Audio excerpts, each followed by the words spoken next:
제4차 성토대를 시작하겠습니다.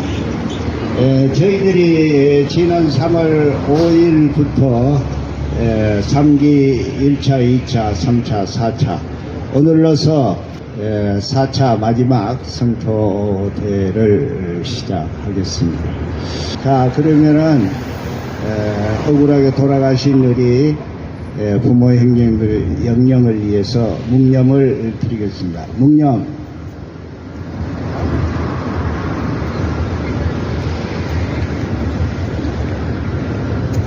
바로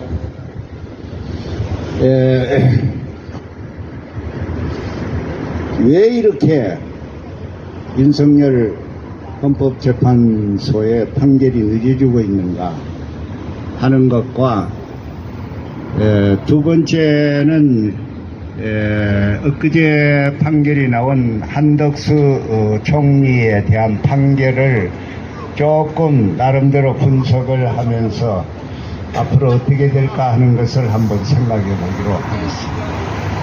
이거는 우리의 진상조사 및 명예회복에 관한 문제, 그 다음에 보고서 작성 기획당 재구성을 요구하고 있는 당면의 여순항쟁 사건 문제하고도 밀접한 관계가 있는 윤석열의 헌법재판 파면에 관한 이 중요한 사태는 그무에 우리의 문제가 어떻게 종말을 고하느냐, 다시 말하면 역사를 바로 세우고 억울하게 돌아가신 영령들의 원한을 완전히 명예회복을 시켜서 역사의 진실과 정의, 그래서 후손들에게 올바른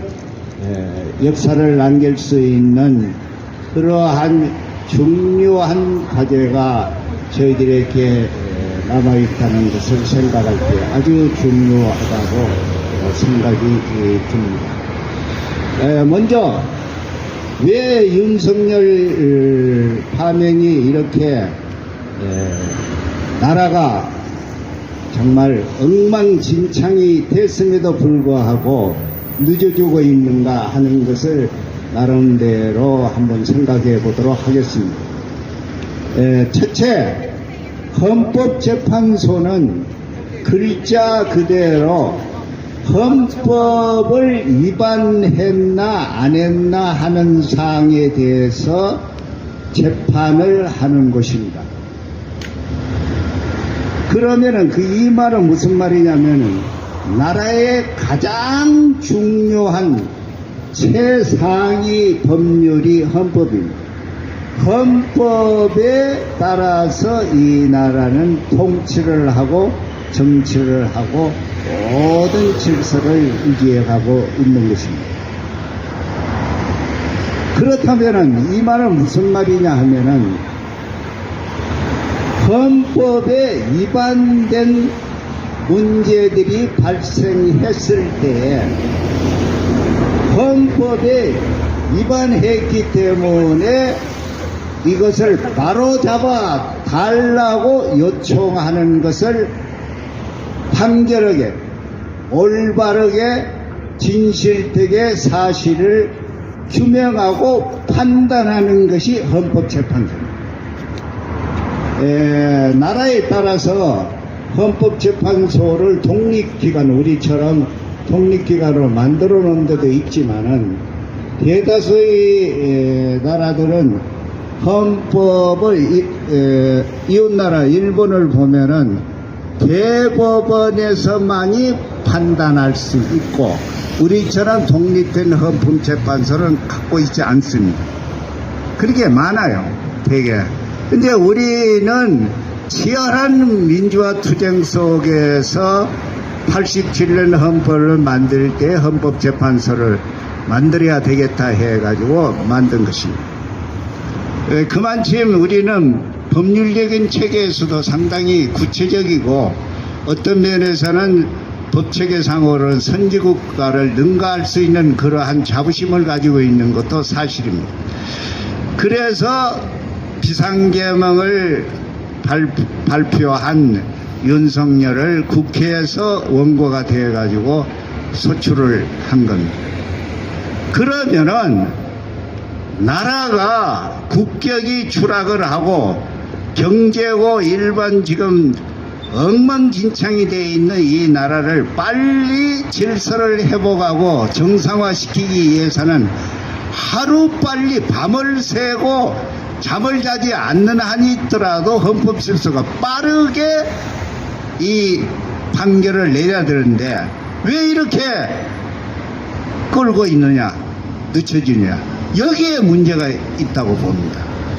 이것은 제가 아까 이야기한 대로 헌법에 위반을 했나 안 했냐, 비상계명을 발표한 것이 헌법 87조 1항에서부터 3항에 위반을 했느냐 안 했느냐 하는 것만이 빠른 시일 내에 법리적인 판단을 해서 법률의 정의, 역사적으로 여러 가지로 검토해서 나라의 질서를 바로잡기 위해서 빨리 판결을 내려야 되는데 이 사람들이 법리 판단, 즉 다시 말하면 헌법재판소가 가지고 있는 고유의 권한을 방기하고 정치적인 판단을 하고 있기 때문에 늦어지고 있지 않느냐 하는 것이 저는 그렇게 보고 있어요. 그것을 입증하는 것이 엊그저께 한덕수 총리의 판결입니다. 이 판결이 어떻게 나오냐면은 가장 중요한 것이 한덕수를 갖다가 국무총리 자격이 없다고 민주당에서 소출을 한 것은 특별히 헌법재판관을 갖다가 임명하라고 국회에서 추천한 사람이 있는데 임명을 안 했어요. 이것은 헌법재판소가 임명하라고 판결을 내렸으면 즉시 해야 됩니다. 그런데 안 했기 때문에 이건 헌법 위반이다. 그래서 제시를 했잖아요. 그래서 헌법재판소의 판결문에는 어떻게 나왔냐면 헌법재판관을 즉시 임명하지 않는 것은 헌법 위반이다 하고 판결했어요. 이 판결은 그렇게 했어요. 그거 올바른 판단이에요. 딱 맞지 않아요. 그런데 총리는 파면을 해서는 안 된다고 기각을 해버려요. 이런 모순된 완전히 자가당착, 자기 모순에 빠져있는 것이 현재의 헌법재판소의 모습인 것입니다. 이것은 제가 아까 이야기한 헌법재판소가 본래의 헌법 위반 여부를 따져서 올바르게 판단하는 것이 아니라 정치적인 판단을 하고 있다는 것을 스스로 증명을 하고 있는 것입니다. 이것을 여러분들이 알면은 문제가 간단하게 머릿속이 정리가 될 줄 압니다. 여기에 비춰서 윤석열이 문제가 어떻게 될까 하는 것을 유추해 볼 수가 있습니다. 좀 우리가 생각해 볼 수 있습니다. 아마 굉장히 지금 뭐냐면은 국민 여론이 좋지 않고 헌법재판소를 지탄하는 목소리가 높습니다. 끌고 있기 때문에. 그래서 늦어도 28일까지는 내부 결론이 나지 않으면은요, 날짜를 정해놓고 4월 초에는 하겠다. 가부, 기각이 되든 인용이 되든 둘 중에 하나니까 하겠다 하는 것이 결정이 나지 않을까 이렇게 봅니다. 현재에 엄중하게 정보를 통제하고 있기 때문에 알 수는 없어요.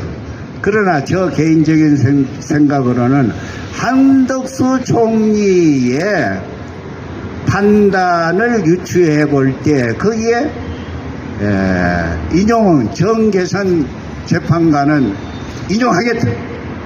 즉 다시 말하면 파면을 해야 된다 한 사람이고, 그 다음에 두 사람은 기각에 결정을 하고 한 사람은 소추를 했죠. 이게 다섯 사람은 뭐냐면은 기각을, 즉 다시 말하면은 민주당을 이시해서 국회에서 지명했던 문영배 재판관을 이시해서 그들은 뭐냐면은 그렇게 나를 다섯 사람을 했는데, 여기서 볼 때에 세 사람이 문제가 있는 것 같아요. 이 세 사람은 뭐냐면은 윤석열이가 지명한 사람. 이 사람들이 현재 뭐냐면은 기각을 해야 된다. 그 중에는 각하까지 주장하는 사람이 있지 않는가, 이렇게 생각해 볼 수 있습니다. 그러면 5대3이 되면 안 됩니다. 파면이 안 됩니다. 완전히 기각이 되어버립니다. 그러니까 6대2가 돼야 되는데 6대2로 가기까지 내부에 치열한 논쟁을 하면서 합의를 도출하기 위해서 노력을 하고 있는 것은 별로 없는 것 같습니다. 하루빨리 결정이 나야 되죠. 하부가 기각이 되든 인용이 되든, 그렇지 않으면은 이 나라는 정말 어둠 속으로 빠져들어가, 어둠 속의 수령 속으로 빠져들어가지 않는 그런 정말 안타까운 심정입니다. 여기에 비춰서 우리 여성 항쟁의 사건도 오늘 저희들이 지금 이렇게 모아서 집회를 하고 있는 가장 중요한 문제는 김계리 문제입니다. 윤석열의 변호인단의 김계리 변호사가 아직까지도 뻔뻔한 얼굴로 전주의 회의에 참석을 하고 있어요. 이렇게 국민적인 지탄을 받고 여선항쟁의 유족들한테 칼질을 하고 돌아가신 영령들을 2번 죽이는 이러한 몰상식한, 정말 인간적으로나 변호사적인 자격을 갖고 있는 사람으로 생각할 때 정말로 상식 이하 전문가들에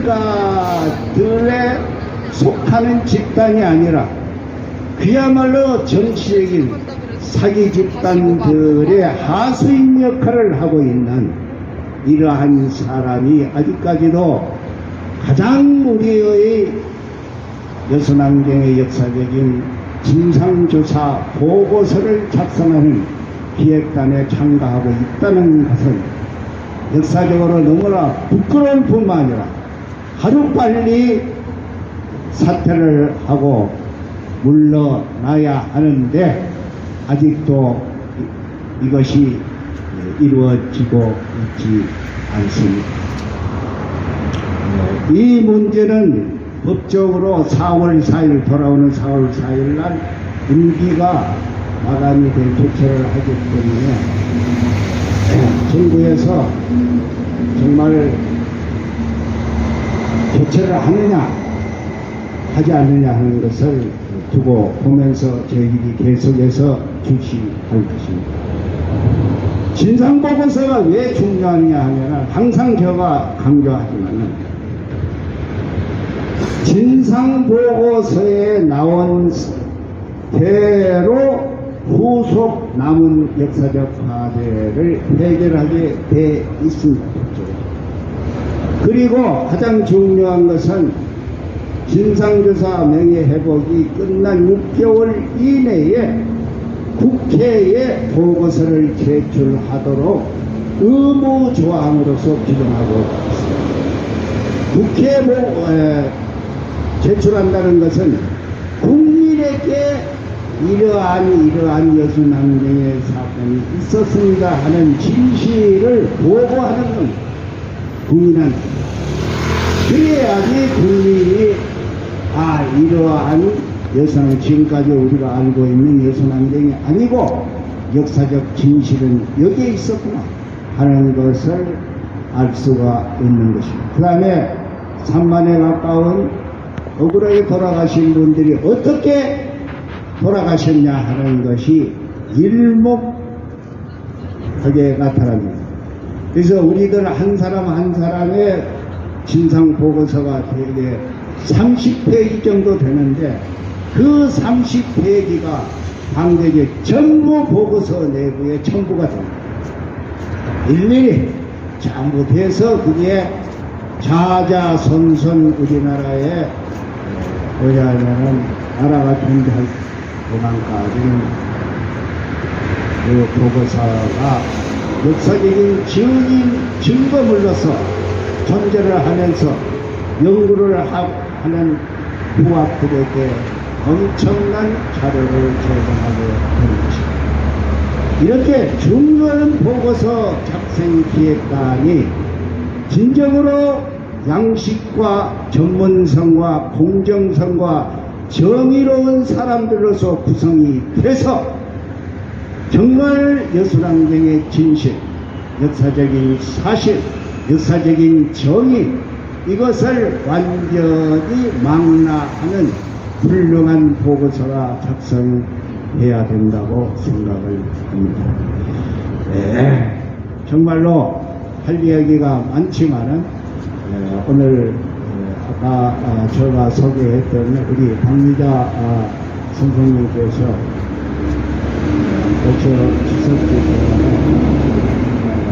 다시 한번 소개를 드리고 박미자 선생님의 말씀을 들어보도록 하겠습니다.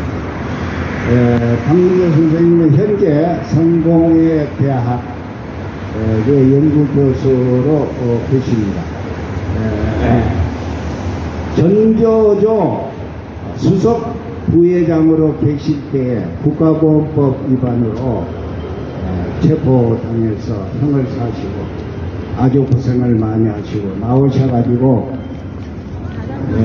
가장 지금 대한민국의 악질적인 법률이 국가보안법입니다. 이 국가보안법 폐기운동에 뛰어 선두를 서서 지금 노력을 하고 계시는데 특별히 7조부터 우선 폐지는 좀 어려우니까 부분 조항 가장 7조가 중요한 7조를 부터 개정을 하자는 것에 대해서 실질적으로 운영위원장형 대표로서 생각을 하고 계십니다.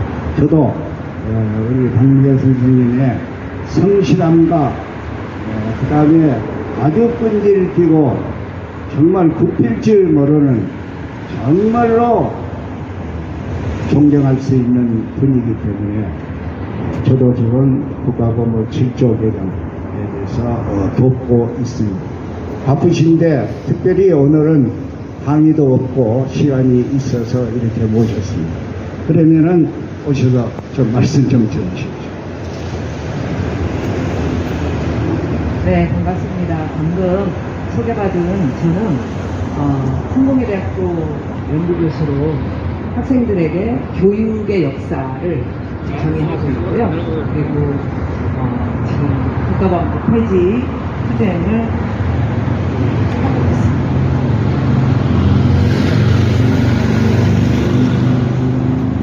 지금 성포대에 계속 하시고 있다는 소식은 잘 저희도 듣고 있고요. 저도 여수낭쟁 유족회 톡방에 올라온 사진들이나 이런 거를 전국의 시민단체 그 SNS 방에 계속 올리고 있습니다.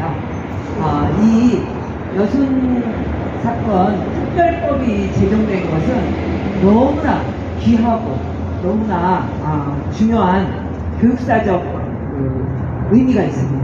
왜냐하면 우리 유족분들이나 또 돌아가신 희생자분들께서 가장 중요하게 여기는 것은 다시는 이러한 국가에 의한 희생자가 나오지 않도록 하는 것이 가장 중요한 일이라고 생각합니다. 그리고 그 지금 진상 보고서가 너무나도 왜곡된 인물들에 의해서 이렇게 진행되고 있다는 것은 이게 사실 진상 보고서가 우리 아이들에게 이후에 여순 사건을 가르치는 어떤 기준이 될 것입니다. 그렇기 때문에 우리 선생님들께서 이 문제를 바로잡기 위해서 이렇게 투쟁하시는 것은 이 사건 자체를 바로잡는 의미와 또한 우리 아이들에게 대대손손 후손들에게 이 사건을 어떻게 가르치도록 교육해야 할 것인가, 그 문제라고 보고 있습니다. 그래서 저도 열렬히 지지하고 응원 드립니다. 여기 지금 저희가 학교 교원들에게 제가 연수할 때도 그렇고 저희가 공식적으로 가르치고 있는 가장 중요한 부분은 애국 인민에게 호소함입니다. 여순 사건의 가장 중요한 핵심 사건이고, 그리고 이번 12.3 내란에서도 군인들이 총뿌리를 국민에게 들이대지 않았던 가장 중요한 근거가 됩니다. 그래서 이때 이분들이 우리들은 조선인민의 아들, 노동자, 농민의 아들이다. 우리는 우리들의 사명이 국토를 방위하고 인민의 권리와 복리를 위해서 생명을 바쳐야 한다는 것을 잘 안다. 우리는 제주도 애국 인민을 무차별하게 학살하기 위하여 우리들을 출동시키려는 작전에 조선 사람의 아들로서 조선 동포를 학살하는 것을 거부하고 조선 인민의 복지를 위하여 총궐기하였다. 동족상잔 결사반대, 미군 즉시 철회, 제주 토벌 출동 거부 병사위원회.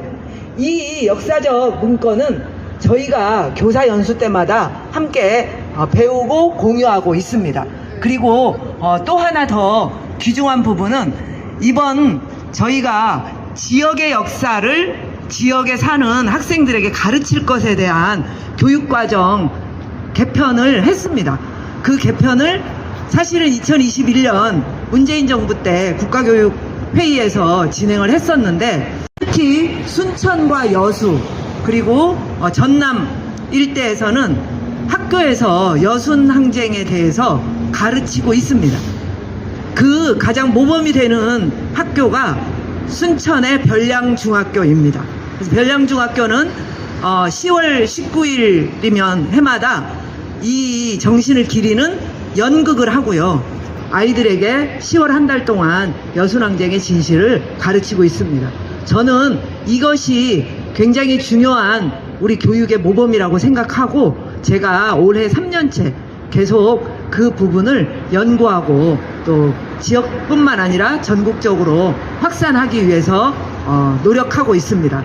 그래서 지금 어르신들께서 이렇게 어려운 환경에도 불구하고 정기적으로 나오셔서 이런 투쟁을 계속하는 것은 이 희생되신 영령들에 대한 위로의 의미도 있고, 또 지금 생존하고 계신 분들에 대한 권리 회복의 문제도 굉장히 의미가 있고요. 그리고 더 나아가서 우리 역사에서 다시는 이러한 일이 반복되지 않도록 우리 군인들에게, 또 우리 학생들에게, 우리 학생들이 제대로 배우고 나면 각 곳에서 그런 진실한 활동을 합니다. 그래서 이번 12.3 내란에서도 저희가 정말 눈여겨보아야 될 부분은 군인들이 적극적으로 가담하지 않았다는 거, 그쵸? 총을 쏘거나 그렇게 하지 않고 그 부분을 축소했다는 것에 대해서 우리 어르신들의 싸움이 거기에도 반영되었을 것이고, 이후에 또 이 진상보고서 위원들을 교체하고 재구성하는 것은 그 진상보고서를 제대로 작성하도록 하는 가장 중요한 역할입니다. 그래서 우리 교사들에게, 또 교육사나 역사를 가르치는 연구자들에게, 또 앞으로 우리 이 땅에서 살아갈 우리 아이들에게 우리 어르신들의 활동을 제가 널리 또 알리고, 또 직접 와서 또 뵙고 인사도 드리고 싶어서 이렇게 왔습니다. 그래서 그것을 가장 잘 교육할 수 있는 부분은 국가보안법 전체를 다 폐지해야 되는데, 특히 교육을 가능하게 하는 실조부터 해서 차근차근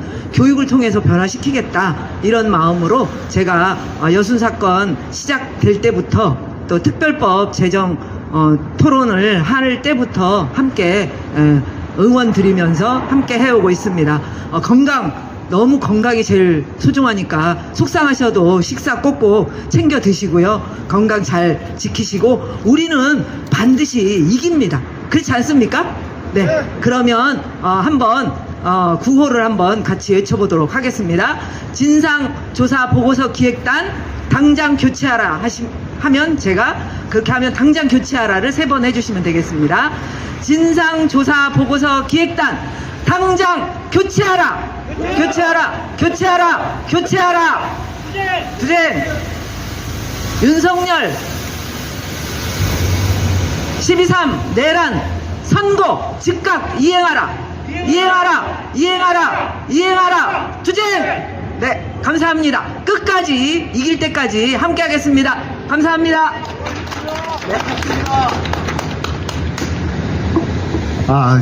정말 박민재 선생님 감사를 드립니다. 바쁘신데도 오셔가지고 저희들을 응원해 주시고 이렇게 함께 해주시기 위해서 감사를 드립니다. 그러면은 구호를 한 3번 정도 외치겠습니다.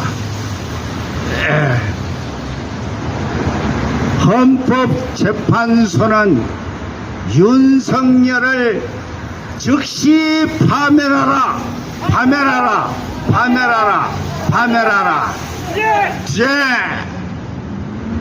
여순항쟁 진상보고서 작성 기획단을 하루빨리 해체하라! 해체하라! 해체하라! 해체하라! 해체하라! 두제 진상보고서 기획단을 하루빨리 재구성하라! 재구성하라! 재구성하라! 재구성하라! 두제